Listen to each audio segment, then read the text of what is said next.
افسوس کہ ان کے ساتھ کچھ بھی نہ گیا اور نہ ہی ان کے وارثوں نے ان کے پاس چھوڑا۔ مرتے ہی ان کے سب کپڑے اتار لیے گئے، ان کی گھڑی اور ان کی انگوٹھی تک اتار لی گئی، ان کے سب خزانوں پر قبضہ کر لیا گیا، ان کو بالکل برہنہ اور ننگا کر دیا گیا، ان کو کفن میں لپیٹ کر دور سنسان ویران جنگل میں لے جا کر سینکڑوں من مٹی کے نیچے دبا دیا گیا۔ آج تک پھر ان کی کسی نے خبر تک نہ لی کہ کون تھا اور کیا ہوا، یا ہمارا اس سے کیا واسطہ تھا، یا ہم سے کون جدا ہو گیا۔ یاد رکھ اے غافل، یہی حشر ایک دن ان قریب یا دیر سے تیرا بھی ہونے والا ہے۔ تیرا یہ کر و فر، فخر و تکبر سب خاک میں مل جائے گا۔ قبر پر پھر نہ کوئی یار آئے گا، زمین میں دبا پڑا ہوگا، پھر نہ اٹھ سکے گا۔ تیری قبر پر گھاس اور جھاڑ ہوں گے، جانور تیری قبر پر چڑھتے پھریں گے، اور کیسے کیسے گندے لوگ تیری قبر پر سے گزریں گے۔ بعض پیدل، بعض بدبخت سائیکل اسکوٹر پر سے ہی نہ اتریں گے، اور بعض بدترین تو پیشاب تک کرنے سے گریز نہ کریں گے۔ او بدبخت، بدقسمت، دین اسلام سے نفرت اور اس میں نکتہ چینیاں کرنے والے، کہتا ہے کہ دین اسلام تو اب بہت پرانا ہو چکا ہے، اس میں ترمیم ہونی چاہیے، زمانہ بہت بدل چکا ہے، اس لیے اب اسلام کے بندھنوں کو توڑنا چاہیے۔ تو خداوند تعالیٰ کی عدالت سے بے خوف ہو گیا ہے۔ او نزاکت کے پتلے، جو نرم نرم بستروں پر پڑا ساری رات مزے لے کر سوتا اور خدا کی یاد سے غافل ہوتا ہے، خاک کے بستر اور مٹی کے گھر کو بھلا دینے والے، کوٹھیوں اور محلوں کے عاشق، اپنی منمانی اور جی چاہی کرنے والے، خدائے پاک کے حکموں کو بھلا دینے والے، اپنے گریبان میں منہ ڈال کر ذرا سوچ کہ جن کو تو آج جنگل میں تنہا چھوڑ کر مٹی کے نیچے دبا کر آیا ہے، وہ کس طرح سے محفلوں میں بیٹھ کر قہقہے لگاتے اور ہنسا کرتے تھے، اور دوسرے کمزور لوگوں کا مذاق اڑایا کرتے تھے۔ آج وہ قبروں میں خاموش پڑے ہیں۔ کس طرح سے دنیا کے لذت و آرام میں مشغول تھے، آج مٹی میں ملے پڑے ہیں۔ کیسا انہوں نے موت کے آنے کو بھلا رکھا تھا، آج اس کا شکار اور لقمہ بن گئے۔ کس طرح سے شباب و جوانی کے نشے میں چور اور اندھے معذور تھے، ہائے آج ان کا کوئی پوچھنے والا نہیں۔ کیسے دنیا کے دھندوں میں ہر وقت مشغول اور مال کمانے میں دن رات لگے رہتے تھے کہ ہر وقت دن رات صبح شام ماہ و سال ان کو چین و سکون اور صبر و شکر نہ تھا۔ آج ہاتھ الگ پڑا ہے، پاؤں الگ ہے، کان جن کو ریڈیو، ٹیپ ریکارڈر اور گانا سننے سے فرصت ہی نہ تھی، اور خدا و رسول صلی اللہ علیہ وسلم، اسلام و ایمان اور قرآن و حدیث کی بات سننے کو تیار ہی نہ تھے، سب الگ الگ پڑے ہیں۔ آنکھیں جن کو ٹیلی ویژن، وی سی آر، سنیما، کھیل تماشا اور بد نظری سے فرصت ہی نہ تھی، آج وہ بھی باہر نکلی پڑی ہیں۔ منہ زبان کو کیڑے مکوڑے چمٹ رہے ہیں، جن کو سرخی پاؤڈر لگانے، پان کھانے، سگریٹ پینے، قہقہ لگا کر ہنسنے، چغلی غیبت کرنے، گانے بجانے، فضول بکواس بکنے، جھوٹی شہادت دینے، تہمت بہتان لگانے، گپ شپ لڑانے کے علاوہ اور کوئی کام ہی نہ تھا، آج کیڑوں نے کھا چاٹ کر کیا حال کر دیا۔ سارے گورے گورے بدن میں کیڑے پڑ گئے، جس کو ہر وقت بناؤ سنگھار، نہانے دھونے، چمکانے، خوشبو میں بسانے، اپنے آپ کو موٹا تازہ کرنے اور صاف ستھرا دیکھنے کے علاوہ کچھ اور پسند ہی نہ تھا۔ بہت لوگ ایسے تھے جن کا ہمیشہ مشکیں بدن تھا، معطر کفن تھا، قبر کہنا ان کی کھولی تو دیکھا، نہ عضوے بدن تھا، نہ تارے کفن تھا۔ کیسا کھلکھلا کر ہنستے تھے، آج دانت گرے پڑے ہیں۔ کیسی کیسی تدبیریں سوچا کرتے تھے، برسوں کے انتظامات پہلے ہی سے سوچ لیا کرتے تھے کہ اتنے سال بعد اگر کوئی ضرورت آن پڑی تو کیا کریں گے۔ حالانکہ موت سر پر سوار تھی، مرنے کا دن قریب تھا، مگر ان کو یہ معلوم بھی نہ تھا کہ کہ میرے ساتھ کل کیا ہونے والا ہے۔ میرے دینی بہنوں اور بھائیوں، آج کی آنے والی رات نرم بستر پر نہیں بلکہ قبر میں خاک کے بستر پر ہوگی۔ کیا تو نے کہیں ایسا دیکھا اور سنا نہیں کہ دن میں اچھے بھلے تھے اور رات کو قبر میں جا لیٹے؟ لہذا یاد رکھ، یہی حال تیرا بھی ہونے والا ہے۔ آج تو اتنے انتظامات کر رہا ہے، لمبی لمبی اسکیمیں اور تدبیریں سوچتا ہے، مگر کل کی خبر نہیں کہ کیا ہوگا، کہاں تیری یہ تدبیریں اور کہاں تو ہوگا۔ نہ معلوم کل کس جھاڑ اور پتھروں کے نیچے دبا ہوگا۔ آگاہ اپنی موت سے کوئی بشر نہیں، سامان 100 برس کا ہے، پل کی خبر نہیں۔ اس آنے والے منظر اور نقشے کو ہر وقت اپنی آنکھوں کے سامنے رکھ۔ تو رات دن موت کے قریب ہو رہا ہے، اپنے قدموں کو بڑی تیزی کے ساتھ اپنی گور کی طرف لے جا رہا ہے۔ تیرا پھل پک چکا ہے، تیرے پھول کی کلی مرجھانے والی ہے، تیری صبح و شام گزرنے والی ہے، تیری امیدیں ختم ہونے والی ہیں، تیری اجل قریب آ چکی ہے۔ آج جن کو تو اپنا ساتھی سمجھ رہا ہے، جن کے ساتھ تو آج اپنا دل بہلا رہا ہے، یہ تیرے کل کچھ بھی کام نہ آئیں گے اور نہ ہی تجھے کچھ نفع دیں گے۔ یہ کل تجھے اپنے کندھوں پر اٹھا کے لے جائیں گے اور اندھیری قبر میں اکیلے ہی چھوڑ کر آ جائیں گے، جہاں نہ تیرا کوئی ساتھی نہ کوئی مہربان ہوگا۔ اس لیے آج اس دن کے لیے فکر کر لے اور وہاں کی نجات کی تیاری کر لے۔ بیکار تیری یہ باتیں ہیں کہ چنا ہوگا چنی ہوگا، نہیں ہے دور وہ دن کہ تو زیر زمیں ہوگا۔ اس لیے اے نادان، اب بھی خواب غفلت سے بیدار ہو جا۔ اے دنیا کے اسباب اور اس کی زینت چمک دمک پر مر مٹنے والے انسان، تو نے غفلت اور نافرمانی میں عمر برباد کر دی۔ اٹھ، جاگ، جلدی سے اور ہوش میں آ جا۔ اپنے گناہوں کی خدا سے معافی مانگ کہ آج بھی تجھے مہلت نصیب ہے۔ جو وقت ہاتھ سے نکل گیا اس پر آنسو بہا، اپنی پچھلی زندگی پر نادم اور شرمندہ ہو کر خدا پاک کے حضور میں توبہ کر۔ اب بھی کمر باندھ کر نیک اعمال کرنے کی کوشش کر، کیونکہ محنت کرنے میں کامیابی ہے اور غفلت و سستی کا انجام بدبختی اور محرومی ہے۔ تیری کامیابی محل مکان بنانے، دنیا کا ساز و سامان اکٹھا کرنے، مال و دولت جمع کرنے یا کوئی عہدہ حاصل کرنے میں نہیں، بلکہ تیری اصل کامیابی اللہ اور اس کے رسول کی فرما برداری کرنے اور آخرت کی زندگی بنانے میں ہے۔ لہذا تو دنیا میں اس طرح سے رہ کہ جس طرح سے ایک مسافر رہتا ہے کہ وہ راہ چلتا ہوا زیادہ بکھیڑا نہیں کیا کرتا۔ ہمیشہ رہنے کی جگہ تو صرف آخرت ہے اور دنیا میں بہت تھوڑے دن رہنا ہے۔ اصل کامیابی تو آخرت کی کامیابی ہے۔ جس کو آخرت کی کامیابی نصیب ہو گئی وہ اپنی مراد کو پہنچ گیا۔ دنیا میں آج تک جتنے بھی لوگ آئے وہ سب کے سب اپنی منزل کی طرف کوچ کر گئے۔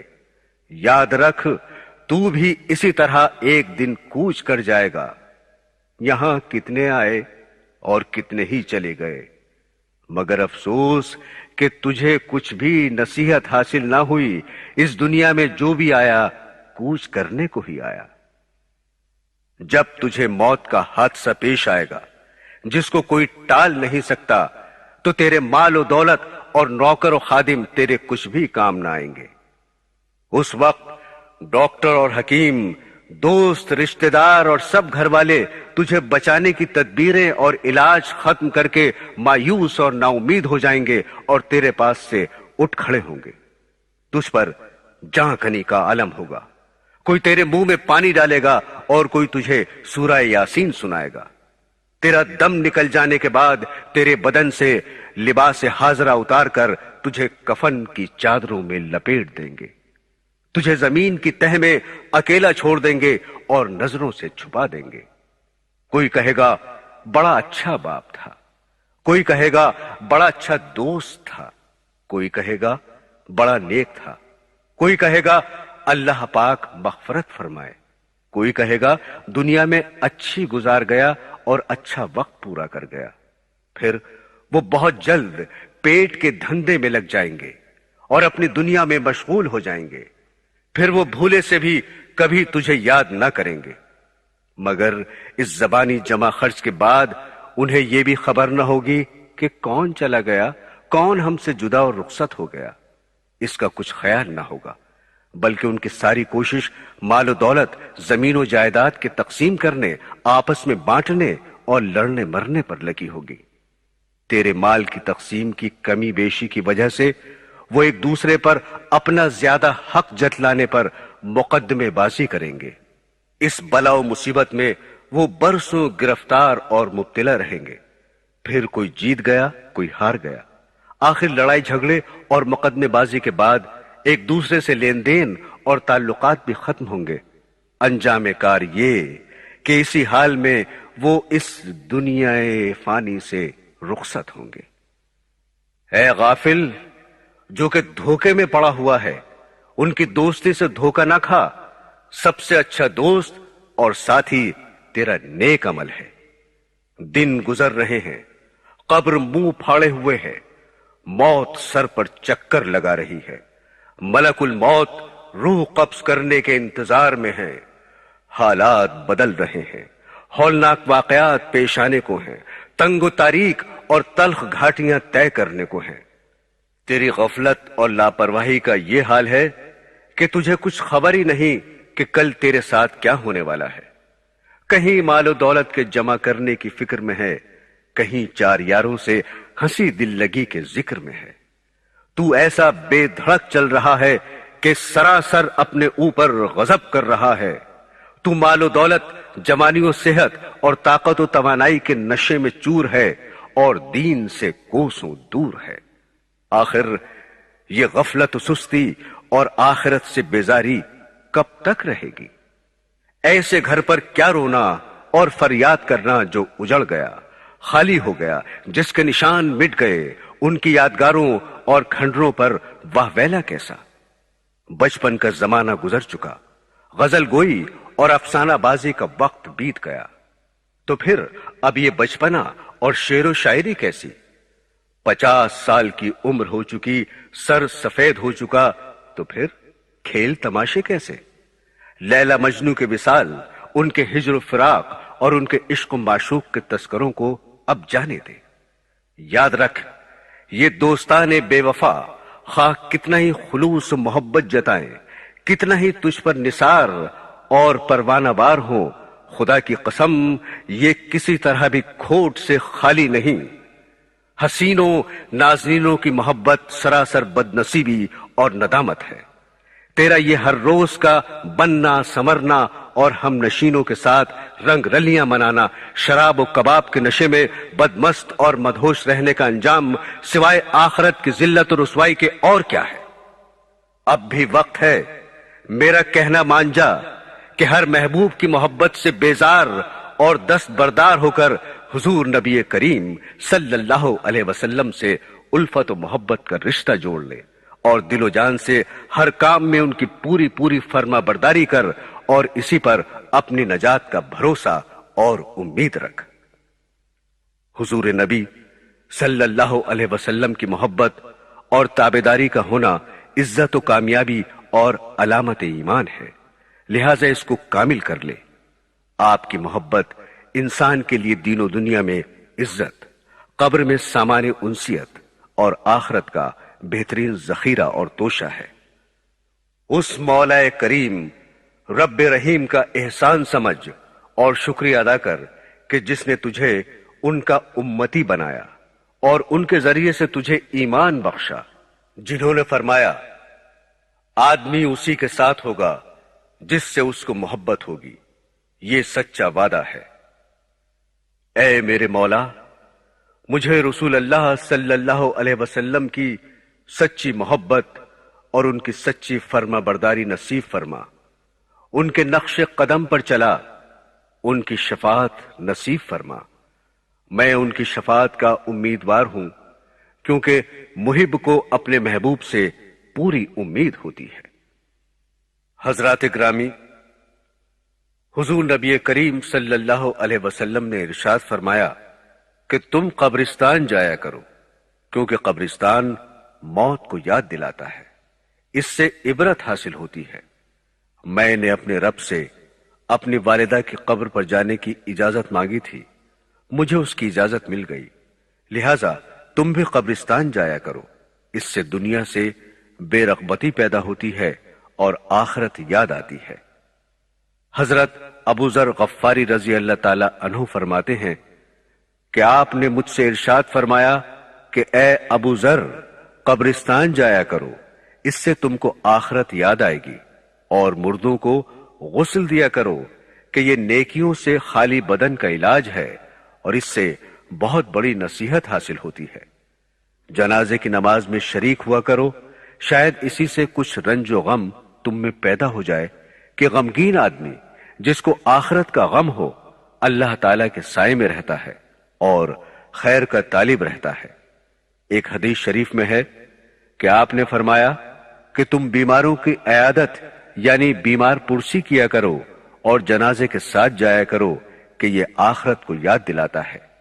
میرے دینی بہنوں اور بھائیوں، ایک حکیم کسی جنازے کے ساتھ جا رہے تھے، راستے میں لوگ اس میت پر افسوس و غم کر رہے تھے، تو حکیم جی نے لوگوں سے فرمایا کہ تم اپنے اوپر افسوس و غم کرو، یہ تمہارے حق میں زیادہ بہتر ہے، اس لیے کہ یہ تو چلا گیا اور 3 آفتوں اور مصیبتوں سے نجات پا گیا۔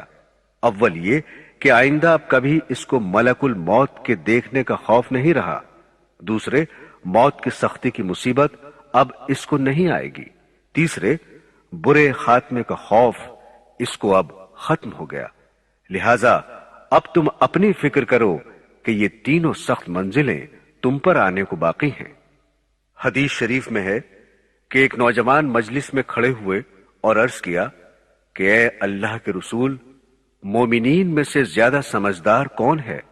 تو آپ نے ارشاد فرمایا کہ موت کا کثرت سے ذکر کرنے والا اور اس کے آنے سے پہلے اس کے لیے بہترین تیاری کرنے والا۔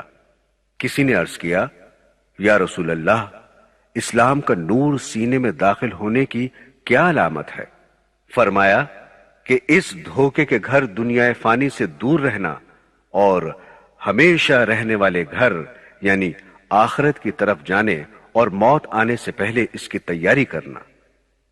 حضرت عبداللہ ابن عمر رضی اللہ تعالی عنہ فرماتے ہیں کہ ہم 10 آدمی جن میں ایک میں بھی تھا جناب رسول اللہ صلی اللہ علیہ وسلم کی خدمت میں حاضر ہوئے، تو ایک انصاری نے حضور صلی اللہ علیہ وسلم کی خدمت میں یہ سوال پیش کیا کہ یا رسول اللہ، سب سے زیادہ سمجھدار اور سب سے زیادہ محتاط آدمی کون ہے؟ فرمایا کہ جو لوگ موت کو سب سے زیادہ یاد کرنے والے ہوں، پس یہی لوگ ہیں جو دنیا کی شرافت اور آخرت کا اعزاز اور مرتبہ لے اڑے۔ حضور نبی کریم صلی اللہ علیہ وسلم نے ارشاد فرمایا کہ دانا یعنی عقل مند وہ شخص ہے جو اپنے نفس کو قابو میں رکھے اور موت کے بعد والی زندگی کے لیے عمل کرے۔ نادان اور بے عقل وہ ہے جو اپنے نفس کی خواہشات کی پیروی کرے اور اللہ تعالی سے بے بنیاد امیدیں رکھے۔ اس حدیث پاک سے معلوم ہوا کہ دانا اور عقل مند وہ نہیں جو اپنے آپ کو عقل مند سمجھے یا پھر دنیا والے اسے عقل مند سمجھتے ہوں، حالانکہ دانا اور عقل مند وہ ہے جو خدا اور رسول کی نظر میں دانا اور عقل مند ہو۔ خداوند تعالی اور رسول اکرم صلی اللہ علیہ وسلم کی نظر میں دانا اور عقل مند وہ شخص ہے جو اپنے نفس کو قابو میں رکھے اور اس کو بری خواہشات سے روکے رکھے، ہر وقت اس کا محاسبہ کرتا رہے، کسی وقت بھی اس کی نگرانی سے غافل نہ ہو کہ وہ اپنی من مانی اور جی چاہی کرنے لگے اور خداوند تعالیٰ کی بنائی ہوئی حدود کو توڑ کر آزاد ہو جائے، ہر وقت آخرت کی زندگی کو سامنے رکھ کر موت کے بعد آنے والی زندگی کی فکر رکھ کر اس کو سنوارے، بنائے اور وہاں کی کامیابی کی تیاری کرتا رہے۔ خدا اور رسول کی نظر میں نادان اور بے وقوف شخص وہ ہے جو اپنی زندگی کی باغ ڈور اپنے نفس کے ہاتھ میں دے دے اور دن رات اپنے نفس ہی کی خواہشات پوری کرنے میں لگا رہے اور پھر خدا کے فضل و کرم کی بے بنیاد امیدیں رکھے، یعنی پوری زندگی تو نافرمانیوں اور منمانیوں میں گزار دے اور صرف زبانی جمع خرچ اور آرزو سے جنت کا طالب رہے، ایسا شخص نقصان اور خسارے میں رہنے والا ہے۔ حدیث شریف میں ہے کہ حضور صلی اللہ علیہ وسلم نے فرمایا کہ لذتوں کو توڑنے والی چیز یعنی موت کو کثرت سے یاد کیا کرو۔ موت کو یاد رکھنے سے انسان کی امیدیں کم ہو جاتی ہیں اور نفس کم ہو جاتا ہے۔ موت کی تیاری رکھنے کی وجہ سے اس دنیا فانی سے بے رغبتی اور دوری ہونے لگتی ہے۔ موت کی یاد آدمی کو مال کی زیادتی، حرص و طمع اور لالچ سے بھی روکنے والی ہے، کیونکہ آدمی ظلم و ستم، کم تول، جھوٹ بول اور دھوکے فریب کر کے اپنے سر گناہوں کے گٹھر خزانے جمع کر کے اور وارثوں کے حوالے کر کے دنیا سے خالی چلا جاتا ہے اور پچھلوں کے منہ میں ناجائز لقمہ دے جاتا ہے جو بعد میں ان کے لیے وبال جان بن جاتا ہے۔ لیکن اگر آدمی کو موت یاد رہے تو وہ ان سب ناجائز کاموں سے بچ جاتا ہے، بلکہ اس کا مال بھی پھر آخرت میں ذخیرہ اور مددگار بن جاتا ہے۔ موت انسان کو اگر دنیا میں یاد رہے، ہر رنج و غم سے ہر وقت وہ آزاد رہے۔ موت کی یاد آدمی کو توبہ پر آمادہ کر دیتی ہے، دوسروں پر ظلم و ستم کرنے، ان کا ناجائز مال کھانے اور ان کے حقوق کی حق تلفی کرنے سے باز رکھتی ہے۔ غرض یہ کہ موت کو یاد رکھنے سے آدمی بہت سے گناہوں سے بچ جاتا ہے۔ یاد رکھنا موت کا اکسیر ہے، غم سے بچنے کی بس یہی تدبیر ہے۔ حضرت امام غزالی رحمت اللہ علیہ فرماتے ہیں کہ اگر آدمی پر کوئی آفت یا مصیبت، کوئی حادثہ یا رنج و غم، کوئی تکلیف یا پریشانی، کوئی ڈر یا خوف پوری زندگی میں کبھی بھی نہ آئے، تب بھی موت کی سختی اور خوف ایسی چیز ہے جو اس کی تمام لذتوں اور راحتوں کو ختم کر دینے کے لیے کافی ہے، اس کی تمام خوشیوں پر پانی پھیر دینے والی ہے، اس کی غفلت کو ختم کر دینے کے لیے اس کا فکر ہی کافی ہے۔ موت اتنی سخت وبا اور مصیبت ہے کہ آدمی کو ہر وقت اس کی فکر اور تیاری میں مشغول رہنا چاہیے، پھر بھی اس کا وقت معلوم نہیں کہ کب آ کر پکڑ لے۔ لیکن آج آدمی کی حالت یہ ہے کہ ہر وقت دنیا کمانے، کھانے پینے، اس کا ساز و سامان اکٹھا کرنے اور رنگ رلیاں منانے میں مشغول ہے، دن رات، صبح شام دولت جمع کرنے، محل بنانے اور گھر بسانے کی فکر میں لگا ہوا ہے۔ آسمان پر اس کی گرفتاری کے وارنٹ جاری ہو چکے ہیں اور اس کی موت کا حکم جاری ہو چکا ہے، جس میں نہ کسی کی سفارش چل سکتی ہے، نہ ہی کوئی اپیل کی جا سکتی ہے اور نہ ہی منٹ دو منٹ کی اس کو مہلت مل سکتی ہے۔ جب بھی کسی پر موت کا وقت آیا تو اس کو کچھ کہنے سننے کی مہلت ہی نہیں مل سکی۔ کلام کیا کہ زبان تک منہ میں ہل نہ سکی، پلک جھپکنے کی مہلت بھی ان کو مل نہ سکی۔ پھر بھی یہ کس قدر دھوکے میں پڑا ہوا ہے، دنیا کی دلدل میں پھنسا ہوا ہے، محل مکان بنا رہا ہے، باغ لگا رہا ہے، زمین خرید رہا ہے، فیکٹری لگانے کی فکر میں ہے، غرض دن رات انہی باتوں کے خیال و فکر میں ہے اور رات کو بھی یہی خواب دیکھتا ہے، لیکن موت کو کبھی بھولے سے یاد نہیں کرتا۔ اس کا نام زندوں کی فہرست سے کٹ کر مردوں کی فہرست میں آ چکا ہے، بازار میں اس کا کفن تک بھی آ چکا ہے، مگر افسوس کہ اس کو کچھ ہوش ہی نہیں۔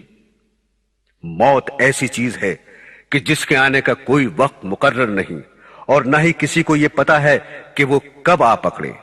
پھر یہ کتنی حیرانی کی بات ہے کہ آدمی سب کچھ جانتا ہوا بھی انجان بن جائے اور اس کو بھولا رہے، دنیا کی لذتوں اور غفلتوں میں پڑا رہے۔ اگر اس کو یہ پتا چل جائے کہ کوئی سپاہی یا پولیس اس کی تلاش میں ہے جو اس کے جرم کی وجہ سے اس کو سزا دے گا تو سب لذت و آرام خاک میں مل جائے گا، یا اس کو صرف اتنا ہی پتا چل جائے کہ اس کی گرفتاری کے وارنٹ جاری ہو چکے ہیں، بس اتنا سنتے ہی ہوش اڑ جائیں گے، نیند تک حرام ہو جائے گی، لذت و آرام کیسا۔